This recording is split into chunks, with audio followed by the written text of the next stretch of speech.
de los equipos de valoración de incapacidades y de los juzgados que se dan exclusivamente aquí, en la provincia de Navarra. Y trato conjuntamente, como siempre, las dos entidades clínicas, la fibromialgia y el síndrome de fatiga crónica. Es una lástima que no esté con nosotros el experto en el síndrome de sensibilidad química múltiple, por cuanto que también venía dispuesto a aprender, porque es una nueva, vamos a dejarlo como entidad clínica o realidad clínica, pero todavía si la fibromialgia y el síndrome de fatiga crónica son debatidos, el síndrome de sensibilidad química múltiple lo es más. Sirva como ejemplo que la comunidad autónoma catalana, de donde venía el doctor Arnà, que hoy no ha podido asistir, la Agencia Catalana de la Salud hace poco ha señalado y ha recomendado a los facultativos de toda la red sanitaria pública catalana que tengan cuidado con las investigaciones y la asistencia a personas con síndrome de sensibilidad química múltiple, por cuanto que internacionalmente es un diagnóstico que no está del todo reconocido. Por lo tanto, todavía el problema es de que dicho síndrome no tiene unos criterios diagnósticos clasificatorios establecidos, como sí lo tiene la fibromialgia y síndrome de fatiga crónica. Mi experiencia en el despacho, que al fin y al cabo, pues cuando las personas te consultan puedes hacer un recuento, es que personas que cumplan criterios exclusivos de síndrome de sensibilidad química múltiple todavía hay muy pocos casos. Y yo cuando sospecho que hay una persona que, por ejemplo, me viene bien de que se acredite si tiene signos de sensibilidad química múltiple, pues porque desempeña profesiones que no puede tener intolerancia a determinadas sustancias, como puede ser, por ejemplo, un técnico de laboratorio, personas que se dedican a las analíticas, lo que hago es derivarles al centro, y esto no es publicidad, yo de los centros que conozco, el que se está trabajando ahora mismo con una mayor exhaustividad y profesionalidad está en la Universidad de Valladolid, en la Universidad Pública de Valladolid, la dirige el profesor Dueñas, y la verdad es que es muy profesional en cuanto a los resultados y las exploraciones que se realizan. En la mayor parte de las ocasiones, las personas, tras aplicarles un test que se llama el test KESI, que es casi el único instrumento que se está utilizando actualmente para ver la intolerancia, rara vez se sale con un síndrome de sensibilidad química múltiple diagnosticado y en un grado avanzado, que sería un grado 4, sino en la mayor parte de los casos es sensibilidad química como síntoma, es decir, las personas tienen una especial sensibilidad a las sustancias volátiles, normalmente medioambientales, y algo que se puede extrapolar a la fibromialgia y al síndrome de fatiga crónica, y es que debido a esta hipersensibilidad la persona tiene intolerancia a múltiples fármacos. Y cuando hablo de múltiples fármacos, pues uno de los que está más en boga ahora y más discutido es el lírica. Creo que la asociación afina tiene algo que decir en esto. Pues se está asociando con esos signos de sensibilidad química múltiple la intolerancia que presentan las personas a mucha de la farmacología. Una de las alegaciones, de hecho, que se me señalan a mí en los juicios es el informe de reumatología, el informe de medicina interna señala que esta persona no toma medicación. Claro, como penalizando a esa persona que no está poniendo todos sus medios para curarse. Y yo lo que tengo que explicar en muchos casos que no es que no quiera tomar la medicación, sino que presenta una seria intolerancia a la medicación. Ya no solo a los mórficos, sino a los antipilépticos, a un buen grupo de ellos. Y se debe, insistimos, a los signos de sensibilidad química, que no diagnóstico de síndrome de sensibilidad química múltiple, sino signos de sensibilidad química múltiple. Y hasta aquí puedo leer, poco más hay. Por eso me hubiese gustado que estuviera aquí el ponente invitado de Cataluña. No les envío a Cataluña, les mando a Valladolid, porque por esta recomendación de la Agencia Catalana de la Salud, una unidad específica que se iba a poner en práctica, que la dirigía un tal doctor Nogué, pues el doctor Nogué, permítanme la expresión, está acojonado porque le han dicho que por favor no abra la unidad y la han prohibido desde de Cataluña, una unidad que estaba ya para abrirse, de que no se aperture.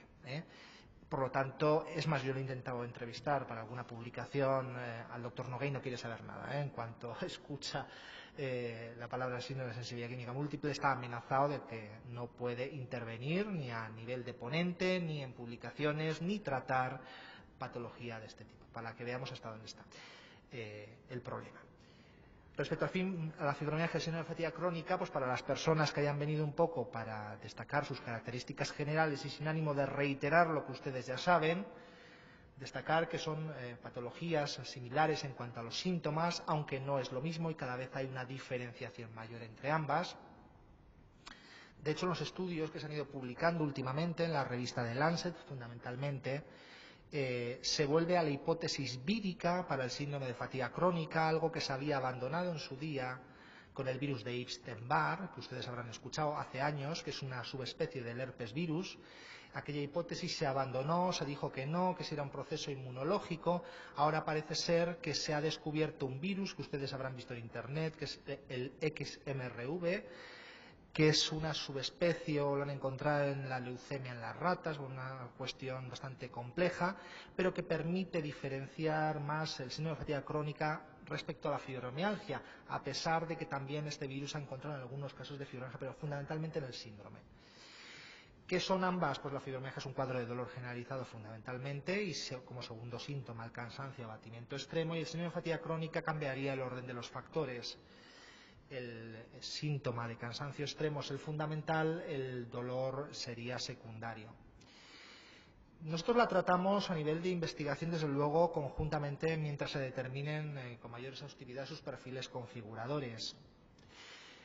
Y muchas veces me guío un poco por el olfato. De bastantes años ya dedicado a la investigación, yo me doctoré en medicina, en fibromialgia, fatiga crónica, y me dedico en la práctica a muchos de estos asuntos. Me guío más por mi olfato, y esto lo habrán visto también en la asociación. Normalmente, porque no se puede generalizar, el aspecto físico de un enfermo puede determinar cuál es su patología fundamental, si es síndrome de fatiga crónica o la fibromialgia. Normalmente, el paciente con síndrome de fatiga crónica tiene un aspecto más desvalido, normalmente. Suelen estar más delgados, muchas veces van con instrumento auxiliar o bastón, se les ve ese cansancio, ese agotamiento, han perdido peso normalmente, tienen una clínica de anorexia. Normalmente también, y no se sabe por qué, tienen un nivel cultural y económico más alto, hay mucho licenciado universitario. En fibromialgia, sin embargo, el comentario general es que buena cara tienes, no tienen ese aspecto, la profesión la llevan por dentro, y la verdad es que esos casos extremos que yo he visto incluso de gente en silla de ruedas, los he visto más en síndrome de fatiga crónica que en fibromialgia. Por eso, cuando alguien me viene a consulta y yo intuyo que hay un mal diagnóstico, les pregunto por 3 signos que a mí me han servido personalmente para hacer una diferenciación entre ambas, que normalmente se dan en síndrome de fatiga crónica pero no se dan en fibromialgia. Primero, las febrículas, que son pequeñas elevaciones térmicas, 37 algunas décimas, pero constantes. Normalmente se dan en síndrome de fatiga crónica, pero normalmente no en fibromialgia. Segunda, el aumento de los ganglios laterocervicales o axilares, que son estos ganglios que hay alrededor del cuello, y las axilas. En síndrome de fatiga crónica se suelen dar, en fibromialgia no tan habitualmente.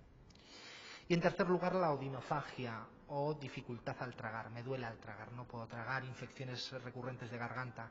También es otro signo que en mi experiencia es más propio de síndrome de fatiga crónica que de fibromialgia.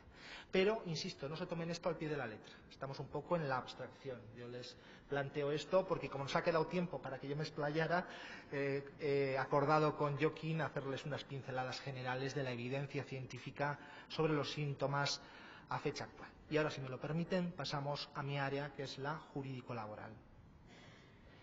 Bien, ven bien la pantalla, ¿verdad? Está clara, ¿verdad? Bien.